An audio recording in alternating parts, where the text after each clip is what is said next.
നമ്മൾ ഇന്ന് പഠിക്കാനായിട്ട് പോകുന്ന ഹീറ്റിംഗ് എഫക്റ്റ് ഓഫ് ഇലക്ട്രിസിറ്റി എന്ന് പറയുന്ന ടോപ്പിക്കാണ്. ശരിക്കും ഈ ചാപ്റ്ററിന്റെ പേര് എഫക്റ്റ് ഓഫ് ഇലക്ട്രിക് കറന്റ് എന്നാണ്. അതിൽ രണ്ട് പാർട്ടായിട്ട് തിരിച്ചാണ് നമ്മൾ പഠിക്കുന്നത്. ഫസ്റ്റ് ഹീറ്റിംഗ് എഫക്റ്റും രണ്ട് ലൈറ്റിംഗ് എഫക്റ്റും. ഇപ്പോൾ ഫസ്റ്റ് പാർട്ട് 1 ഹീറ്റിംഗ് എഫക്റ്റ്. എന്താണ് ഹീറ്റിംഗ് എഫക്റ്റ്? അതിനു മുമ്പ് നമുക്കറിയാം, നമ്മളെല്ലാവരും വൈദ്യുതി ഇന്ന് നമ്മുടെ വീടുകളിൽ നമുക്ക് ഒഴിവാക്കാനാകാത്ത ഒന്നാണ് അല്ലെ. അപ്പോൾ വൈദ്യുതിയുടെ ഏറ്റവും വലിയൊരു പ്രത്യേകത എന്ന് പറഞ്ഞാൽ നമുക്കതിനെ എളുപ്പത്തിൽ മറ്റു ഊർജ്ജങ്ങളിലേക്ക് അതിനെ കൺവേർട്ട് ചെയ്യാൻ പറ്റും. ഒരു ഉദാഹരണം പറഞ്ഞാൽ, നമ്മുടെ റൂമിൽ തന്നെയാണെങ്കിൽ തന്നെ ഫാൻ ആണെങ്കിലും ലൈറ്റ് ആണെങ്കിലും അതുപോലെ അയൺ ബോക്സ് ആണെങ്കിലും ഇതിലെല്ലാത്തിനും നമ്മൾ കൊടുക്കുന്നത് ഒരേ ഇലക്ട്രിക് എനർജി ആണെങ്കിൽ പോലും അതിൽ ഓരോന്നിനും ഉണ്ടാകുന്ന എഫക്റ്റ് ഡിഫറെന്റ് ആണ്. ഫാനിന്റെ കേസിലാണെങ്കിൽ നമ്മുടെ ഇലക്ട്രിക് എനർജി മെക്കാനിക്കൽ എനർജി ആയിട്ടാണ് മാറുന്നത്. അതുപോലെ ബൾബിന്റെ കേസിലാണെങ്കിൽ ഇലക്ട്രിക്കൽ എനർജി ഈ പറയുന്ന ലൈറ്റ് എനർജി ആയിട്ട് മാറുന്നു. അതുപോലെ ഹീറ്ററിന്റെ കേസിലാണെങ്കിൽ അയൺ ബോക്സിന്റെ കേസിലാണെങ്കിൽ ഈ പറയുന്ന ഇലക്ട്രിക്കൽ എനർജി എന്ന് പറയുന്നത് ഹീറ്റ് എനർജി ആയിട്ട് മാറും. അപ്പോൾ ഈ പറയുന്ന നമ്മൾ ഈ ചാപ്റ്ററിൽ ഡിസ്കസ് ചെയ്യാൻ പോകുന്നത് എങ്ങനെയാണ് വൈദ്യുതിയുടെ ഹീറ്റിംഗ് എഫക്റ്റ് നമുക്ക് പ്രയോജനപ്പെടുത്തിയെടുക്കാം എന്നുള്ളതാണ്. അപ്പോൾ നമുക്കറിയാം, ഇപ്പോൾ വൈദ്യുതി ഒരു കറണ്ട് ഒരു കണ്ടക്ടറിലൂടെ പാസ് ചെയ്ത് കഴിയുമ്പോൾ ഉറപ്പായിട്ടും അതിനകത്ത് ഹീറ്റിന്റെ രൂപത്തിൽ എനർജി ഉണ്ടാവുന്നുണ്ട്, അല്ലെങ്കിൽ എനർജി ലോസ് ആവുന്നുണ്ട് അല്ലെ. When current passes through a conductor, the heat developed in it, and this effect is known as heating effect of electricity. അതായത് വൈദ്യുതി ഒരു ചാലകത്തിലൂടെ ഒരു കണ്ടക്ടറിലൂടെ ഒഴുകി കഴിയുമ്പോൾ അതിൽ താപരൂപത്തിൽ ഊർജം ഉണ്ടാകുന്നുണ്ട്. ഇതിനെയാണ് നമ്മൾ വൈദ്യുതിയുടെ താപഫലം എന്ന് പറയുന്നത്. അപ്പോ ഇതിന് നമ്മൾ പ്രധാനപ്പെട്ട ഒരു ലോ ആണ് ജൂൾസ് ലോ എന്ന് പറയുന്നത്. ജൂൾസ് ലോ എന്താണ് പറയുന്നതെന്ന് വെച്ച് കഴിഞ്ഞാൽ, when current passes through a conductor, ഒരു ചാലകത്തിലൂടെ കറണ്ട് വൈദ്യുതി ഒഴുകി കഴിയുമ്പോൾ ഈ പറയുന്ന താപരൂപത്തിൽ ഊർജം ഉണ്ടാകുന്നുണ്ട്. Heat developed in it and this heat is directly proportional to, അതായത് നമുക്ക് അങ്ങനെ ഉണ്ടാകുന്ന ഹീറ്റ് എനർജി എന്ന് പറയുന്നത് മൂന്ന് കാര്യങ്ങളോട് ഡയറക്ട്ലി പ്രൊപ്പോർഷണൽ ആണ്. First one, intensity of current, അതായത് ഒഴുകുന്ന വൈദ്യുതിയുടെ തീവ്രത. നമ്മൾ ആംബിയറേജിൽ പറയുന്ന ആംബിയറിൽ പറയുന്ന ഇന്റൻസിറ്റി ഓഫ് കറന്റ്. രണ്ടാമത്, റെസിസ്റ്റൻസ് ഓഫ് കണ്ടക്ടർ, അല്ലെങ്കിൽ പ്രതിരോധം. ചാലകം, അതായത് ഏതൊരു എത്ര നന്നായിട്ട് കണ്ടക്ട് ചെയ്യുന്നു എന്ന് പറഞ്ഞാൽ പോലും അതൊരു റെസിസ്റ്റൻസ് ഓഫർ ചെയ്യുന്നുണ്ട്. റെസിസ്റ്റൻസ് ഓഫ് ദി കണ്ടക്ടർ അല്ലെങ്കിൽ പ്രതിരോധം. മൂന്നാമതായിട്ട്, അതിലൂടെ വൈദ്യുതി ഒഴുകുന്ന സമയം, time of flow of current. അപ്പൊ ഒന്നുകൂടി വ്യക്തമായിട്ട് ജൂൾസ് ലോ പറയാം. ജൂൾസ് ലോ പറയുന്നത് എത്രയേ ഉള്ളൂ, when current passes through a conductor, heat energy developed in it will be directly proportional to the square of intensity of current. അതായത് വൈദ്യുത പ്രവാഹ തീവ്രതയുടെ വർഗത്തിന്റെയും resistance of conductor, അതായത് ചാലകത്തിന്റെ പ്രതിരോധത്തിന്റെയും, മൂന്നാമതായിട്ട് time of flow of current, അതിലൂടെ വൈദ്യുതി ഒഴുകിയ സമയത്തിനോടും നേർ അനുപാതികമായിരിക്കും അതിൽ ഉണ്ടായ താപം എന്ന് പറയുന്നത്. അപ്പൊ ഇതിൽ നിന്ന് നമുക്കൊരു എക്സ്പ്രഷൻ ഡിറൈവ് ചെയ്തെടുക്കാം. H = I² × R × T. H = I² R. ഇതാണ് നമ്മുടെ ഫസ്റ്റ് ഇക്വേഷൻ. അപ്പോൾ വളരെ പ്രധാനപ്പെട്ടാണ്, കാരണം ഇതിൽ നിന്നുള്ള പ്രോബ്ലം കഴിഞ്ഞ പ്രീവിയസ് ഇയർ SSLC എക്സാമുകൾക്ക് ചോദിച്ചിട്ടുള്ളതാണ്. അതുകൊണ്ട് ഇത് വളരെ ഇമ്പോർട്ടന്റ് ആയിട്ട് നമ്മൾ അറിഞ്ഞിരിക്കേണ്ടതാണ്. ഇതോടൊപ്പം തന്നെ നമുക്ക് ചേർത്ത് വായിക്കേണ്ട രണ്ട് ഇക്വേഷൻ കൂടി ഉണ്ട്. അതിലേക്ക് വരുന്നതിന് മുമ്പ് നമ്മൾ 9ാം ക്ലാസ്സിൽ പഠിച്ച ഓംസ് ലോ, ഓം നിയമപ്രകാരം V = R × I, അതായത് വോൾട്ടേജ് എന്ന് പറയുന്നത് റെസിസ്റ്റൻസിന്റെയും ഇന്റൻസിറ്റി ഓഫ് കറന്റിന്റെയും പ്രൊഡക്റ്റ് എന്ന് പറയുന്ന നമ്മൾ ഒരു ഇക്വേഷൻ പഠിച്ചിട്ടുണ്ട്.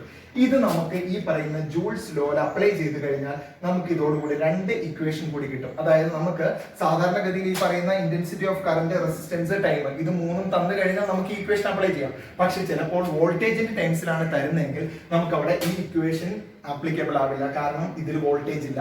അപ്പൊ വോൾട്ടേജ് നമുക്ക് ഇത് ഇൻട്രൊഡ്യൂസ് ചെയ്യാൻ വേണ്ടിയിട്ടാണ് നമ്മളിവിടെ ഓംസ് ലോ അപ്ലൈ ചെയ്യുന്നത്. അതായത് V = R × I, അല്ലെങ്കിൽ ഇത് രണ്ടും അറിഞ്ഞിരുന്നാൽ മതി. H = I² RT ആണെന്ന്, V = R × I ആണെന്ന് അറിഞ്ഞിരുന്നു കഴിഞ്ഞാൽ നമുക്ക് ഈ വോൾട്ടേജ് തന്നിട്ടുണ്ടെങ്കിൽ, റെസിസ്റ്റൻസോ ഇന്റൻസിറ്റി ഓഫ് കറന്റ് ഏതെങ്കിലും തന്നിട്ടുണ്ടെങ്കിൽ നമുക്ക് അതിൽ അറിയില്ലാത്ത നമുക്ക് കണ്ടുപിടിക്കാനായിട്ട് പറ്റും. ഇനി അല്ലാണ്ട് ചെയ്യുന്നത്, നമ്മൾ ഈ പറയുന്ന I എന്ന് പറയുന്നത് ഈ ഐയുടെ ടേംസിൽ V/R നെ ഐയുടെ ടേമിലേക്കാണ്. അതായത് I = V/R. ഇതിലേക്ക് വരുമ്പോൾ V/R. ഈ ഐക്ക് പകരം നമ്മളിവിടെ V/R സബ്സ്റ്റിറ്റ്യൂട്ട് ചെയ്യുമ്പോൾ V²/R² × R × T. ഒരാറ് ക്യാൻസൽ ആയിപ്പോൾ നിങ്ങൾ ചെയ്ത് നോക്കുക. അതായത് V²/R × T എന്ന് വരും. അടുത്ത R = V/I. അത് ഇവിടെ നിന്ന് തന്നെയാണ്. R-നെ V/I, അതായത് V/I നെ നമ്മൾ R ന്റെ ടൈംസിലാക്കിയപ്പോൾ H = V × I × T. ഇനി പലർക്കും ഇത് ചിലപ്പോൾ അങ്ങോട്ടും ഇങ്ങോട്ടും ചെയ്യാൻ അറിയാണ്ട് വരാം, ചിലപ്പോൾ എക്സാമിന്റെ ആ ടെൻഷനിലോ എന്തെങ്കിലും അങ്ങനെ പ്രശ്നമുള്ളവർ നേരെ ഒരു ട്രയാങ്കിൾ വരയ്ക്കുക. ഈ ട്രയാങ്കിൾ VRI നമുക്ക് ഏതാണ് കണ്ടുപിടിക്കേണ്ടത് നോക്കാം. നമുക്ക് ആരാണ് കണ്ടുപിടിക്കേണ്ടത്, ആറ് മറച്ചു പിടിക്കുക, R = V/I. നമുക്ക് I ആണ് കണ്ടുപിടിക്കേണ്ടെങ്കിൽ I മറച്ചു പിടിക്കുക, V × R. നമുക്കിനി V ആണ് കണ്ടുപിടിക്കുന്നതെങ്കിൽ V മറച്ചു വെക്കുക, I × R. ഇങ്ങനെ നമുക്ക് ചെയ്യാനായിട്ട് പറ്റും. ഇതാണ് ഇതിന്റെ ഒരു പാർട്ട് 1 ഫസ്റ്റ് സെക്ഷൻ എന്ന് പറയുന്നത്. ഇനി നമ്മൾ കണ്ടുപിടിക്കുന്ന ഹീറ്റ് എനർജിയുടെ യൂണിറ്റ് എന്ന് പറയുന്നത് ജൂൾ ആണ്. ആ സയന്റിസ്റ്റിന്റെ പേരാണ് ജൂൾ ജെ.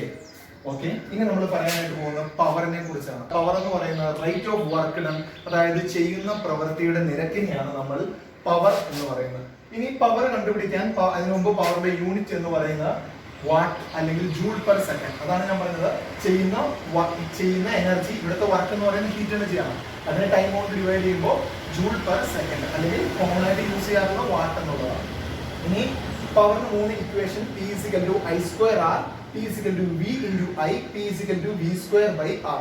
3 ഇക്വേഷൻ ഉണ്ട്. ഇത് കിട്ടിയിരിക്കുന്നത് നമ്മൾ നേരത്തെ പറഞ്ഞ ഹീറ്റ് എനർജിയുടെ ഇക്വേഷൻ ആണ്. കാരണം റേറ്റ് ഓഫ് ഡൂയിങ് വർക്ക് എന്ന് പറയുമ്പോൾ ഡിവൈഡ് ബൈ ടൈം വരും. അപ്പൊ ഇതിൽ നിന്നെല്ലാം ടിയുടെ ടൈം അങ്ങ് പോകും. അതായത് H = I²R I²R ആണ് പവർ, അല്ലെങ്കിൽ H = V²/RT V²/R ആണ് പവർ.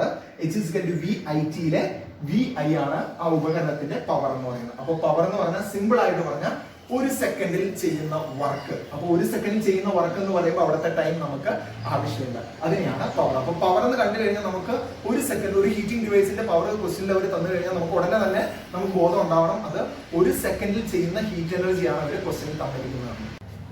ഇതിന്റെ ആപ്ലിക്കേഷൻസ് കൂടി ഡിസ്കസ് ചെയ്ത് കഴിഞ്ഞാൽ നമുക്ക് ഈ പാർട്ട് വൈൻഡപ്പ് ചെയ്യാം.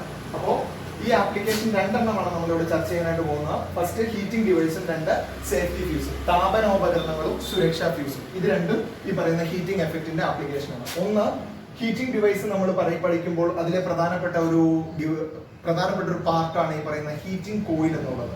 അപ്പോൾ ഈ പറയുന്ന അയൺ ബോക്സ് ആണെങ്കിലും അതുപോലെ ഇലക്ട്രിക് ഹീറ്റർ ആണെങ്കിലും അതിലൊക്കെ പ്രധാനപ്പെട്ട ഒരു പാർട്ട് ഹീറ്റിംഗ് കോയിൽ എന്നുള്ളതാണ്. അത് ഉണ്ടാക്കിയിരിക്കുന്ന മെറ്റീരിയൽ പലപ്പോഴും ചോദിക്കാറുള്ളതാണ് നിക്കൽ ക്രോമിയം അയൺ മാംഗനീസിന്റെ നിക്രോം. അതുപോലെ ഈ പറയുന്ന സേഫ്റ്റി ഫ്യൂസിലെ ഒരു പ്രധാനപ്പെട്ട ഒരു ഘടകമാണ് ഫ്യൂസ് വയർ. അത് ഉണ്ടാക്കിയിരിക്കുന്ന alloy of tin and lead. അപ്പോൾ ഇനി നമ്മൾ അറിഞ്ഞിരിക്കുന്നത് ആദ്യം തന്നെ പഠിക്കുക, ഹീറ്റിംഗ് കോയിൽ ഉണ്ടാക്കിയിരിക്കുന്നത് നിക്രോം ആണ്.